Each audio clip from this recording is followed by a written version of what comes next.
Olá pessoal, tudo bom?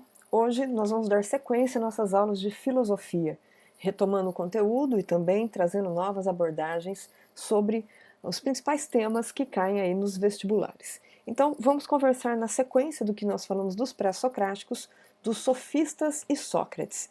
Nessa primeira parte falaremos dos sofistas e da sua estrutura de pensamento nesse mundo grego, nesse momento em que nós temos o esplendor da Grécia. Então vamos retomar alguns pontos. Olha aqui no comecinho da nossa linha do tempo, né, retomando o que nós vimos na aula anterior, os pré-socráticos, a filosofia antiga, né? Esses pré-socráticos, vocês vão se lembrar, eles estavam preocupados com a investigação da natureza, com as origens do mundo, né? Nesse sentido, na sequência dos pré-socráticos, nós teremos os sofistas e Sócrates necessariamente, né? Nesse contexto, nós vamos ter propriamente dito o nascimento da filosofia.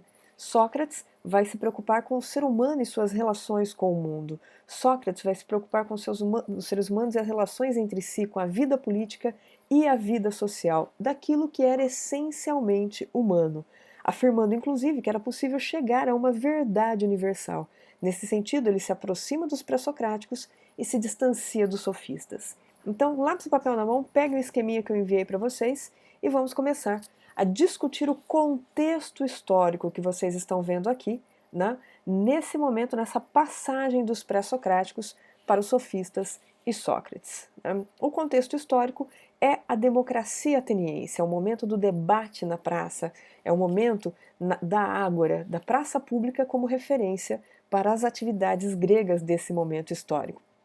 E o pensamento grego clássico, ele coincide com o apogeu político, econômico e cultural das cidades gregas, né? O período clássico aí do século VI e ao século IV a.C., especialmente em Atenas. Se a gente observar aqui esse contexto histórico, nós estamos trabalhando justamente com essa perspectiva de Atenas, no século VIII, a monarquia na qual o poder do rei foi transferido para os arcôntios, eupátridas, os representantes da aristocracia.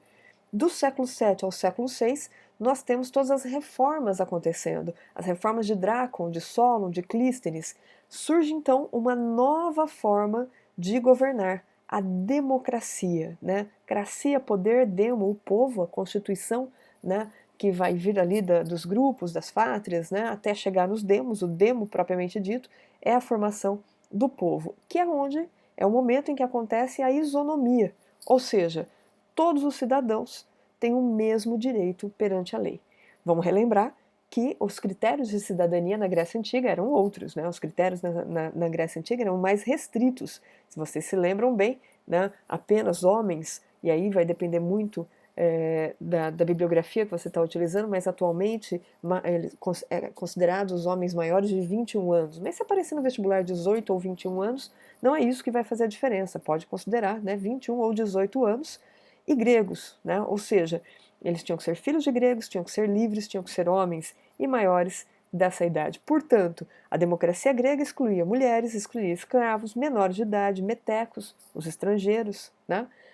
Necessariamente, o que nós temos hoje é uma abordagem que amplia essa prerrogativa de cidadania propriamente dita, mas não dá para a gente desconsiderar esse momento importante da Grécia e, consequentemente, depois de Roma, para entender o nosso mundo ocidental. E, pontualmente, essas são características, né, da democracia grega, em que nós temos a democracia direta. O que quer dizer isso? O direito ao voto, o direito à palavra de cada cidadão na ágora, a valorização do uso da palavra e da razão. E nesse momento que você tem essa valorização do uso da palavra e da razão, necessariamente você precisa de habilidades argumentativas, de habilidades dialéticas. É nesse contexto que surge os sofistas e surge Sócrates. Ou seja, é o momento do debate, é o momento da necessidade do cidadão, do próprio cidadão, que vai formular e vai votar as leis, diferentemente da nossa cidadania. Vamos pontuar bem isso aí, que é um dos principais temas do mundo grego nos vestibulares. A nossa cidadania hoje, ela é representativa. O que significa isso? Você escolhe representantes que vão formular e votar as leis, tendo em vista os interesses daqueles, em tese, que votaram nele. Então, é nesse aspecto né, da necessidade do debate, da necessidade de se vencer o debate, que nós temos o surgimento, portanto, dos sofistas e de Sócrates. Mas vamos primeiro falar dos sofistas e a retórica, né? O que são os sofistas? Quando que eles surgem? Qual que é o momento? A escola filosófica, né, dos sofistas, ela se desenvolve um pouquinho antes da filosofia clássica. E eles acabam, os sofistas acabavam pertencendo aí à periferia do mundo grego.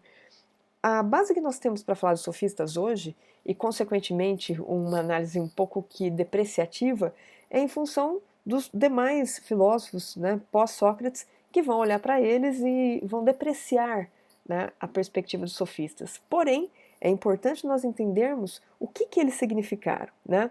Então, os sofistas, acompanhem no esqueminha, eram professores viajantes, eles vendiam seus ensinamentos, eles vendiam ensinamentos práticos da filosofia úteis para os negócios públicos e para os negócios privados. Por quê? Porque eles vendiam uma forma de como você dominar uma eloquência, né? Como você conseguir articular o pensamento, ter uma sagacidade mental. E qual que vai ser a grande diferença entre eles e Sócrates? Os sofistas vão dizer que era impossível você alcançar uma verdade universal, era impossível você alcançar uma verdade imutável, como vocês estão vendo aqui. Por que isso era impossível? Porque os seres humanos são inconstantes em função das suas emoções. Os seres humanos, eles não conseguem analisar algo sem necessariamente ter uma visão racional, isenta, né, dessas emoções. Portanto, eles vão dizer o seguinte: essa verdade, ela não é possível de ser encontrada, né? Ou seja, você cada um tem a sua verdade, cada um consegue fazer a sua verdade, mas nós não conseguimos chegar a uma verdade universal. A verdade, portanto, ela não é um atributo que possa ser alcançada pelos humanos, justamente por conta dessas inconstâncias. E aí, nesse momento, eles acabam admitindo e defendendo que os seres humanos, portanto, eram voláteis, né? E por isso não se chegava a essa verdade universal, né? A famosa máxima, o homem é a medida de todas as coisas, é justamente essa perspectiva de que não há uma verdade universal que possa se sobrepor sobre os indivíduos. Portanto, já no século V a.C., percebam, eles estão falando em individualidade, individualismo como limitador de uma produção de uma verdade universal, buscando até mesmo um certo relativismo, né? A ideia de que não há uma verdade única, uma verdade absoluta. Mas o que eles faziam então? Como que eles vão fazer isso aí? Eles tinham o seu método de ensino. E que método que era esse? A exposição ou monólogo de uma ideia, na qual eles vão usar a argumentação, a retórica para fazer isso. Vejam de novo o contexto histórico que nós estamos conversando, a necessidade de habilidades argumentativas, de habilidades dialéticas nesse sentido. Na sequência, o que nós temos? Quem que é o sofista? O sofista é um grande mestre ou um grande sábio, também tidos como super sábios. Eles vão desenvolver, né, o poder de uma argumentação, de uma retórica, trabalhando aí com doutrinas divergentes, articulando um jogo de palavras, de raciocínios, concepções úteis aí, que nesse momento eles conseguiriam driblar as teses dos adversários e convencer as pessoas.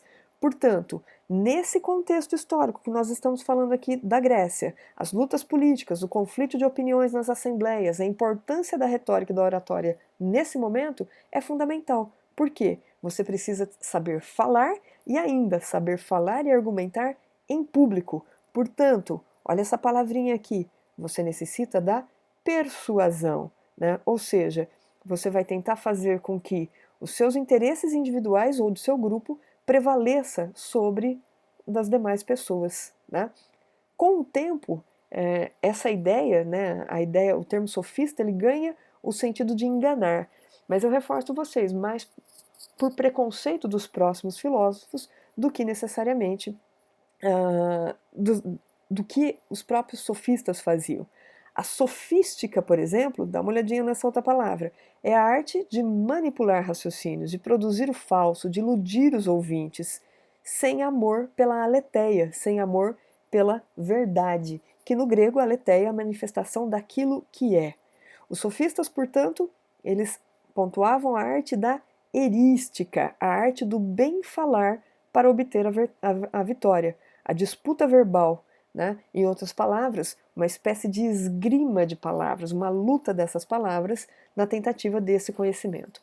O sofisma, portanto, esse raciocínio falso ou inconclusivo, na verdade ele é aparentemente correto, por isso que ele te engana, né? E é falso e inconclusivo com que objetivo? De enganar alguém.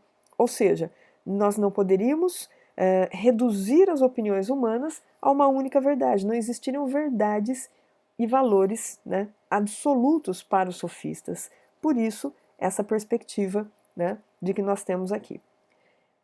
Vários foram os sofistas, mas 3 grandes sofistas nós vamos trabalhar, e continuando aí com o nosso esquema. Quem são eles? O Gorgias de Leôncio, vocês estão vendo entre o século 5 e 4 a.C., né? A base dele é a perspectiva da retórica, a arte de bem falar, a arte do convencimento. Gorgias vai usar um conjunto de técnicas aí que poderia ser dominado e aperfeiçoado pelos seres humanos. Portanto, essas técnicas da retórica, elas são técnicas formais, elas independem do conteúdo da fala.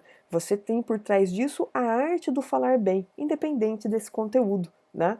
Logo, qualquer um que consiga dominar esse manejo das palavras, qualquer um que domine essas palavras, pode vencer o debate. Não há uma verdade absoluta. É isso que a retórica do Gorgias está propondo. Ele desenvolve, portanto, aquilo que nós chamamos de ceticismo absoluto. O ser não existe. Se existisse, não poderia ser conhecido. Mesmo que fosse conhecido, não poderia ser comunicado a ninguém. Então, esse jogo aí que vocês estão observando faz parte desse uso da retórica. Outro importante sofista desse período é o Protágoras de Abdera, né? Também século V, mais ou menos aí, antes de Cristo. O que ele vai trazer para a gente como a base de sua análise? O subjetivismo relativista, ou seja, a ideia do que o homem é a medida de todas as coisas. O mundo é aquilo que cada indivíduo ou grupo social consegue perceber que é. A verdade, portanto, é uma construção desses grupos. A verdade, portanto, é algo formulado, ela é histórica. A verdade é social, a verdade é individual. Ou seja, para cada época existe uma verdade. Para cada época, as pessoas daquele contexto produzem essa verdade. Logo, o relativismo para ele seria algo absoluto. Ele vai demonstrar justamente a incapacidade dos seres humanos de se chegar à verdade.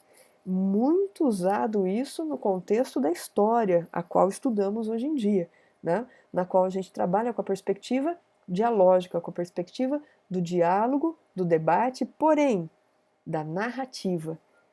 Quem que está produzindo a narrativa e que conta aquele evento histórico? Por mais que nós tenhamos documentos históricos nas mãos, sempre é a narrativa de alguém. E hoje, quando contamos uma história, é a narrativa de hoje, a narrativa do período que nós estamos inseridos, né? Essa visão relativista da realidade que vocês estão observando, né, por parte desses sofistas que nós estamos trabalhando aqui, é um contraste necessariamente com os pré-socráticos. Por quê? Os pré-socráticos, eles vão ter um projeto metafísico de conhecer os fundamentos do real, né? E com Sócrates, consequentemente, Platão e Aristóteles, por quê? Porque vão, de uma certa forma, defender a essência das coisas. Em seguida, falaremos deles, né? Platão e Aristóteles, principalmente, defendendo essa perspectiva da essência das coisas. Um outro sofista, o Hípias, né? Entre aí séculos 5 e 4 a.C., ele vai falar da polimatia, ou seja, o saber de tudo um pouco. O que significa isso? Para você vencer um debate, para você conseguir convencer as pessoas, você tem que passar, através da sua argumentação, que você tem um bom saber, que você tem um grande saber. Quando, na verdade, isso é uma técnica que envolve conhecer um pouco de tudo, para criar uma aparência de que sabemos de tudo. Então, portanto, essa polimatia é justamente isso, você passa a impressão de que você sabe, né, de tudo. É uma aparência, na verdade, das coisas, uma aparência, né, dos seres, em consonância aí com essa retórica, com o relativismo, como vocês podem acompanhar no esqueminha. Esses sofistas, né, por que eles faziam isso? E nesse período eles são vistos na Grécia como grandes mestres, né? Por quê? Porque eles vão educar para a arete. Vejam que aí a gente está pronunciando como grego, por isso o acento agudo se transformando em circunflexo. O que significa isso? A arte de ser um cidadão. E para você ser um cidadão, o que você precisa? Você precisa saber falar, você precisa de habilidades argumentativas, de habilidades dialéticas, né? Portanto, é a arete, a principal abordagem aí de se tornar um cidadão que os sofistas vão fazer. Vamos ver a correlação com os dias de hoje, a correlação com o que a gente chama de fake news, a pós-verdade, né? O que seria fake news, a pós-verdade? É uma falsa aparência de intelectualidade, né? Justamente porque você, pela argumentação, pela retórica, você dá uma aparência correta, uma aparência de verdade, mas por trás daquilo você só está jogando com as palavras, né? O Platão vai ser um grande crítico dos sofistas, né? Ele vai dizer o seguinte, que os sofistas tinham uma visão limitada, né? Pois eles apresentavam formas e modos de se conhecer uma verdade, né, na qual você não conseguiria capturar a essência. Na verdade, hoje, né, a gente entende que a visão limitada era do Platão. Né? O Platão tentava reduzir, tentava depreciar esses sofistas. Por quê? Justamente porque os sofistas mostravam a incapacidade humana, a subjetividade humana, né, sendo essa subjetividade de forma tão forte que você não conseguiria alcançar essa verdade. Então, um importante ponto aí para a gente discutir os sofistas, né, com relação justamente a essas habilidades argumentativas e dialéticas. Vamos, na sequência, estudar de que maneira Sócrates interpretava, de que maneira Sócrates se distancia desses sofistas.